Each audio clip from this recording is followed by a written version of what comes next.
We are here again. Proverbs Challenge, Pathway to Wisdom. I am so glad to be able to introduce my friend Jessica. We've been trying to connect. She's a very busy woman in the community. And she is just such a blessing to so many people. Jessica, go ahead and tell them about yourself. Well, hello. My name is Jessica. I am a single mom. I have two, well, they're not kids anymore, but two teens from New York originally. And I do a lot of community work. Community is just the center of my heart, especially since that beloved year, 2020. It's just really dove deeper to see the need in the community. And I just love being a part of it and helping where I can. That's awesome. I love watching you actually doing all your stuff because it's reaching out to people is one of my things, connecting and just doing like random acts of kindness and sewing into. Watching you, I just love watching you out there and doing all that you're doing for the kingdom. It's amazing. So you have chapter 21, and Yes. I'm looking forward to hearing what you have to share with chapter 21. What about chapter 21 really resonated with you? Well, there's a couple of verses I'd like to highlight. Right? The first one, though, I'll read that one real quick. It's chapter 2. Sorry, verse 2. Right. Every way of the man is right in his own eyes, but the Lord weighs the heart. I didn't understand what that meant when I first read it. Mm-hmm. But I have a life application Bible, which is really cool. So it breaks it down into layman terms for, That's anyone who's good. looking to understand. Yeah. Oh my goodness gracious. One thing my grandmother left me with was this Bible was the best gift I think I've ever had out of all the years I lived before she passed away. But the way it broke it down is this, the shortest version. God looks behind the excuses to the motives of the heart. Mm, And um, that really resonated with me pretty deeply. And then it also goes on to say, um, one way to figure out the motive of the heart is to identify the motives by asking God, would God be pleased with that thing? Are you doing it to please God? Or are you doing it to please self? And I've, for a long time questioned about hearing the Lord. How do I know I'm hearing from him? How do I know what I'm doing? How do I know, I'm doing all the things that are right, especially as I started getting my walk stronger with the Lord. I really was trying to do everything, probably overly so, as mm-hmm. we could sometimes do. But I really wanted to learn that. And when I read that, that was like, aha. It was like every time something came to mind, I till this day, I will ask God, like, Lord, I feel like I need to do these three things. Which one is you and which one is me? And slowly there'll be a process of elimination. I'll start asking some deeper questions. I'm a journaler, so I like to write. So I'll actually literally write it out if it's some hard questions, which right now I'm in some pressing situations that it's like, all right, what is me? What is you? What do you want me to do? And I will write down literally the pros and the cons for each thing. And I'll literally write down too, like, what how would God be exemplified through this situation? And how Mm, would what motives, what kind of gratification or glorification can I quote unquote get out of this? What's over the other? So I actually write it down and I kind of check off the two different things. Um, and whatever I know is more for him and all for him, actually, not even more for him, because at this point in my life, it's none of me and all of him. I don't want to be glorified in anything. I don't want the gratification. Um, I don't want that focus on self. I want the focus for him. I want to know, like, to God be the glory. Like, it's all him. It's not me. amen. I did Mhm. it because honestly, I wouldn't even be where I am and talking to you actually if it wasn't for him. He saved my life literally on so many occasions. So everything I do, I want it to be done for him. I'm telling you, that is so amazing that about the application. Because if we all did that, I'm telling you, I go around and say, look, God, if you're not in this, I don't want it. I don't Hmm. want it. And just what the way you did it, writing it down and saying, if it's, me or you, what I'm, that is amazing. And I'll tell you, that's another tool that we can adapt to whenever we're making our choices, because we do want to do it with good motives, with pure motives, because at the end Yes. of the day, it's what's in our heart, and then you want it to last, you want it to sustain, because if it's Mhm. not pure motives, then you're probably going to end up down the wrong path, or it's not going to have a good outcome at the Right. end. So that is, thank you for sharing that. That was amazing. That's amazing. So yeah, what else do you have in that, with the chapter? Um, well, that's one. And then the second one is verse 5. I'll read that one off. So the Mm-hmm. plans of the diligent lead surely to plenty, but those of everyone who is hasty surely to poverty. Once again, I'm like, whoa, that's pretty, it's a Yeah. little meaty there. So thankfully, again, to my trusty life application Bible and probably some other cross references I've looked at, but in here particularly, it has a lot in there for that one verse. But overall, the takeaways I received was slow and steady wins the race. Mm, Um, don't look for quick answers. Even when, trying to make money, being a single mom, we're trying to, what can I do to better my child? How can I better my finances? How can I better the situation? Then you got all these get rich quick things. And, I'm not against, certain organizations, but, it's always about, well, go for the goal, go for the goal, get the money, get up there, get it quick. It's stressful sometimes, and as much as I love those things, it's about helping the person. It's, um take the time, because actually accomplishing that thing that you set a goal for mm-hmm. makes the biggest difference. And I'm learning that now, unfortunately, later on in life. Like I've known it, but actually learning it. Even last year, I did so much, and the Lord was so good to me, so gracious. Between the work that I do and my personal life is probably both just as busy equally. And we live in a life that's just so busy that actually the Lord really dealt with me at the latter part of the year and said, enough. And literally, those are the words that came out in prayer one day, was enough is enough. Lay at my feet, sit in my Mm, presence. Luke 10, what is it, 38 to 42 with Mary and Martha, that really became my focus scripture. And yeah. I've never seen that scripture in such a, I know it was him that highlighted it because it's just been stuck in my head since. And it's like, all right, I need to sit still. There's nothing's gonna go away. Like this stuff is still gonna happen. It's just gonna be there. But my time with the Lord is precious. And what do they teach us in life, period? That time is valuable Yeah. overall. So our Mm-hmm. time with the Lord is even more valuable, to put him first. When I don't put him first in my day, I've learned that my day is not going to go right. Even if Mm-hmm. I at least spend some time, I'll just put on some worship music. As soon as I open my eyes, I may not be the savviest. I'm still trying to figure life out, but I'll put on some worship music, or I'll actually I'm currently in a school right now, and I'll put on the Bible. We're reading the Bible together. So sometimes I don't have time to physically read it, so I'll listen to it and then I'll physically read it later. Mm-hmm. But that helps me. It helps start renewing my mind, because I always question, how do Yeah. you start renewing the mind? Mm-hmm. Um, but with that, I've noticed, since I've been more consistent with that, I've actually had peace in my day. I've been able to actually get things accomplished. I've been actually to focus on my day.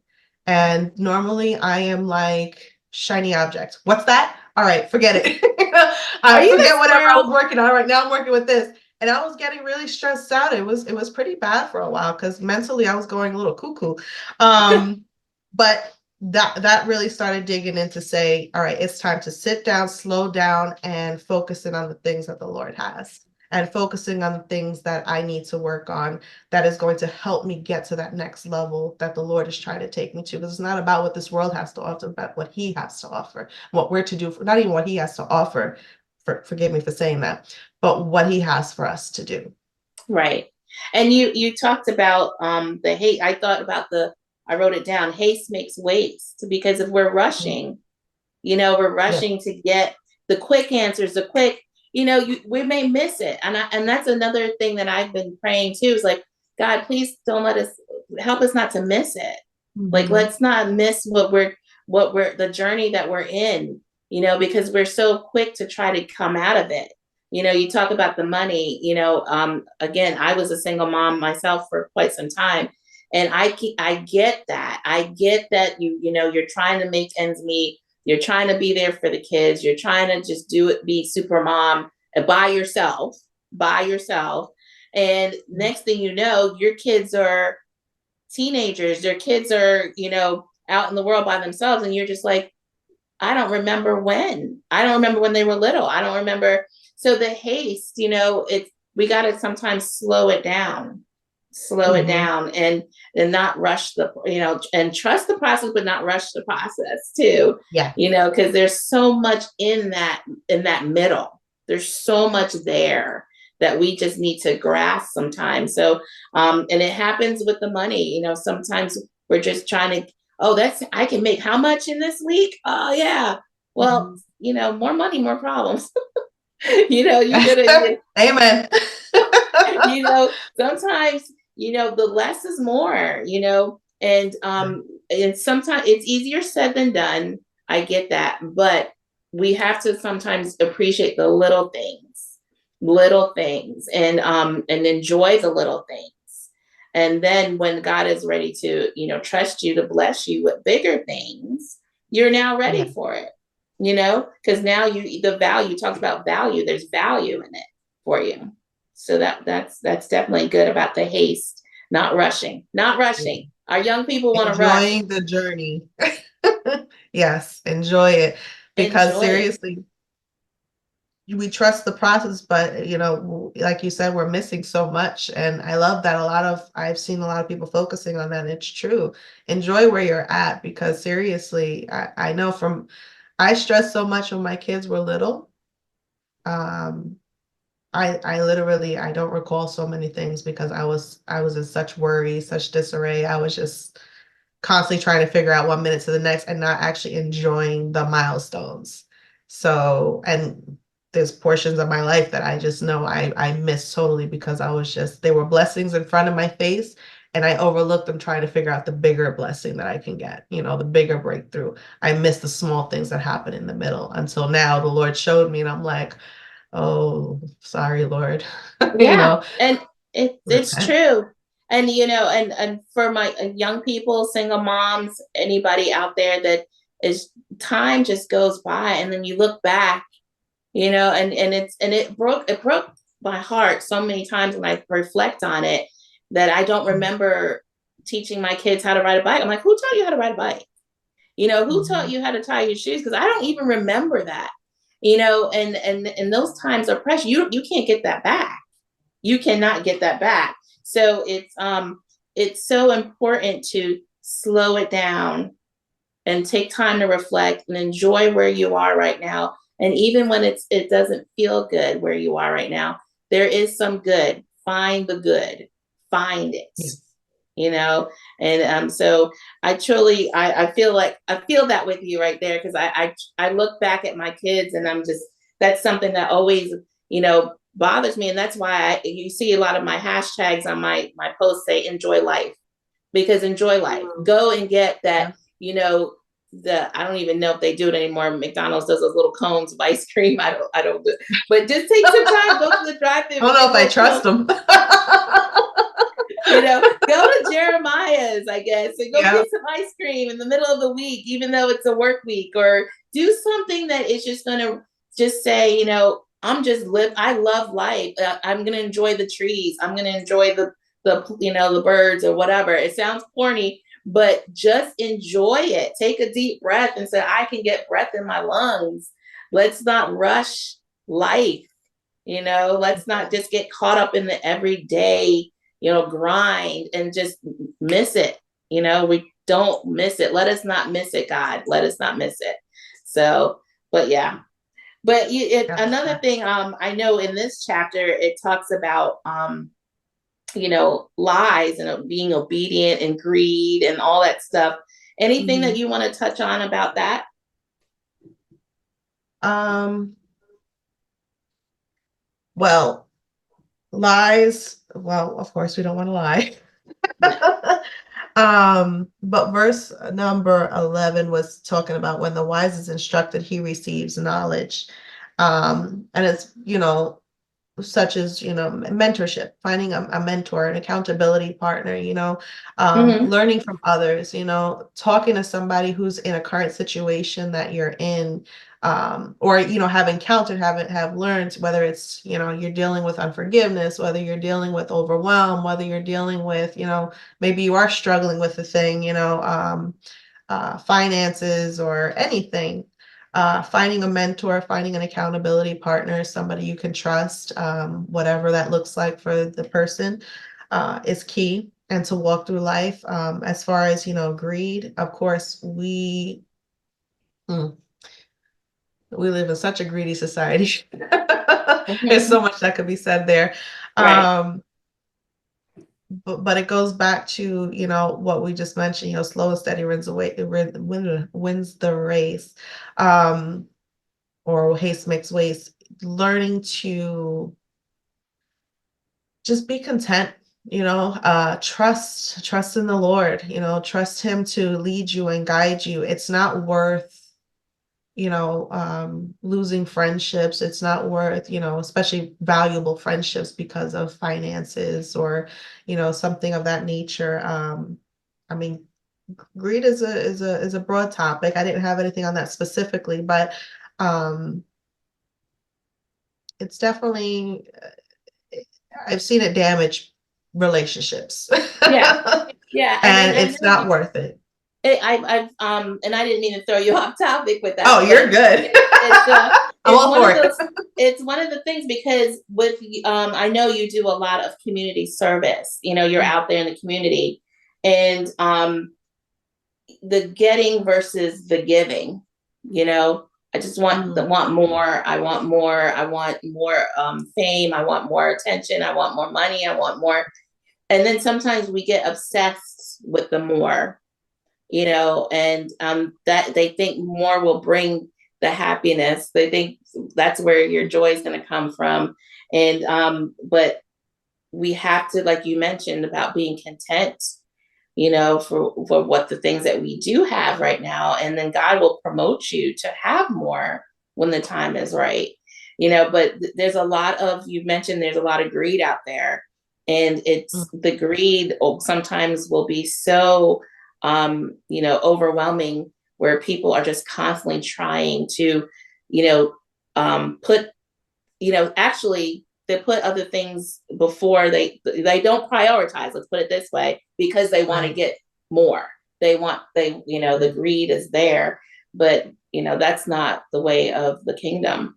You got to give, make sure that you're giving more, of your, whether it's your time, your self, or volunteering, whatnot. And I know you're in that arena a lot, so that's why Yeah, I would like you to touch on how important it is to give, especially our young people get into the practice of giving of your time, and whether it's your expertise, being there with someone. Can you talk about giving on that aspect of it? absolutely. Well, that I love something like that. Yeah. I will say I've always been a giving person. I mean, my family may say differently when I was younger, but I was always a giver. Like I always cared for others. I always had a desire to give back time, which I didn't notice at the time, but I noticed it later. Um, and again, unfortunately, I have to bring up that year, 2020. That's really when I started to dive into that deeper. Of Mm-hmm. course, I just wanted to get out the house, but that year, well, that time, I'll just say in general, there was a lot that was brought to the head for me. I was in a lot of pain. I didn't know where to look. I didn't know where to go. I didn't know. I was lost in myself, which was not good. It was a very bad place I was at. And I started volunteering. And I won't go down the line of full detail, but with that, I actually started to see life differently. I started to grasp things differently. I started to see that there are deeper needs than even what I have. Like it helped me see beyond myself. In turn, it gave me a desire to be more involved in the community. Like I always had a desire, but I didn't know how or what that would look like. And I didn't realize the big need in communities, in youth, in, even the adults, there's just such a big need in so many different things, from housing, from just well, like I mentioned before, mentorship, just having somebody there you can talk to. Where I work currently and what I do, we receive a lot of phone calls where I have literally, um, I've talked to people and just talked them through the situation, like just stayed on the phone, heard them, and they were okay. Like they were in tears. They were really there was a couple in some really disturbing moments, that I probably wasn't qualified technically for that, but I think it was an ordained phone call because, I just stayed on the phone with them just to talk to them. And there's volunteer opportunities to even talk with, seniors, to mentor with children, Mhm. to give back to the homeless communities, whether it's through a drive or anything. And I will tell you, the feedback that we get from some of those clients in the communities is just it'll melt your heart. Like I have seen people cry even in some of the food drops I have been involved in uh, through through the church. I've seen people just break down, just being grateful and gratitude, and it's such a humbling experience at the end. And I've dragged family, I've dragged friends with me to different things. They're like, "Come on!" Now I'm actually in a role, which is really cool. So you know what? Don't underestimate where the Lord puts you, because now I'm in a role that's actually my position. Like that's a That's now paid awesome. position. So that's even better. That's so cool. I would still do it for free, and I'm still an avid volunteer, so I'll still go out there in the community. And it's true. And 20 really touched on verse 20. There is a desirable treasure and oil indwelling in the wise. And it discusses, and again, the life application, how examine spending God pleasing or self pleasing. And at that moment, that's a God pleasing way to spend your time and to do things. And it's such a humbling experience on both aspects, because I have just seen the smiles come on faces. I've served one time at a homeless shelter doing a barbecue and 4th of July. And they were just so happy just to have people out there serving them. Like it was really awesome. And there is such a big need out there. There are a lot of people hurting, a lot of people hurting, a lot. And it's every day it's growing more and more. But there's so many different ways just to get involved in. Um, it'll help you through a circumstance, because sometimes when we take the eyes Yes. off self, it'll you make a deeper impact without even thinking about it.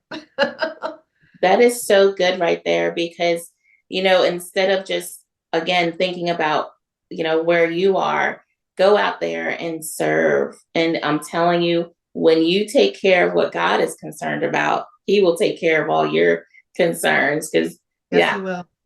He Yes, he really will. So He just wants you to move. Just move. will. And it's like, again, I'm not just it's sometimes harder to do that, but you just got to push and be intentional and make a choice. Says, I'm not going to allow my circumstances to hold me back for what God wants me to do, because we all have a Right. purpose. We all have He has a plan for every one of us, and you have greatness inside of you. So share that. And and one way to do it, like you said, with the elderly, there's so many volunteer opportunities out there. And if you ever don't know what to do, I'm sure you can hit Jessica up, because she'll have a line of stuff lined up for you to do.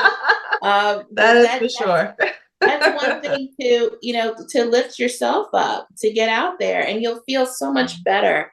You really will. It will just bring this, joy in your heart that you're making a difference. You're an answer to someone else.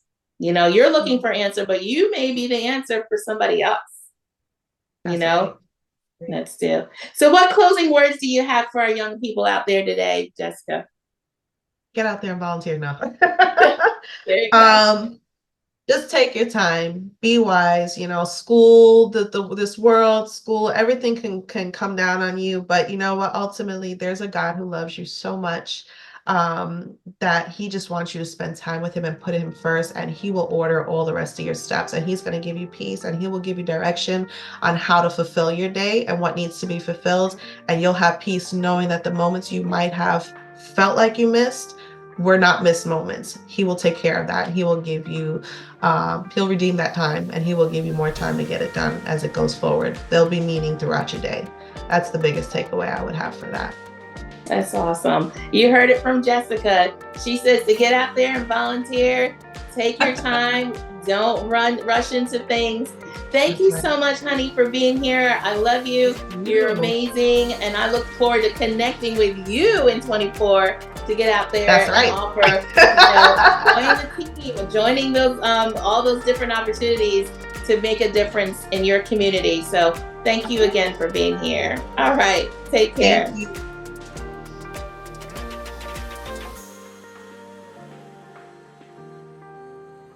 Another amazing segment with Miss Renee Rogers and special guest Jessica Heck.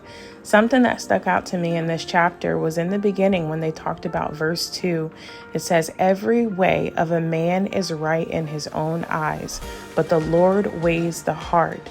People may be right in their own eyes, but the Lord is the one that examines our hearts. We justify our actions by appearances, and God examines our motives. That is so weighty, and it really makes you think. And it's a humbling moment when we read that, because it really shows us we should be checking our motives with everything that we do, in our relationships and jobs that we're pursuing and friendships that we're trying to create.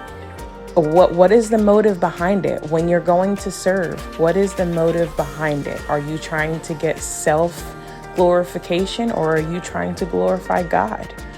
That is so awesome. I love the book of Proverbs. These segments have been incredible. I hope that you all are enjoying this. We're moving right along, and we'll see you tomorrow for chapter 22.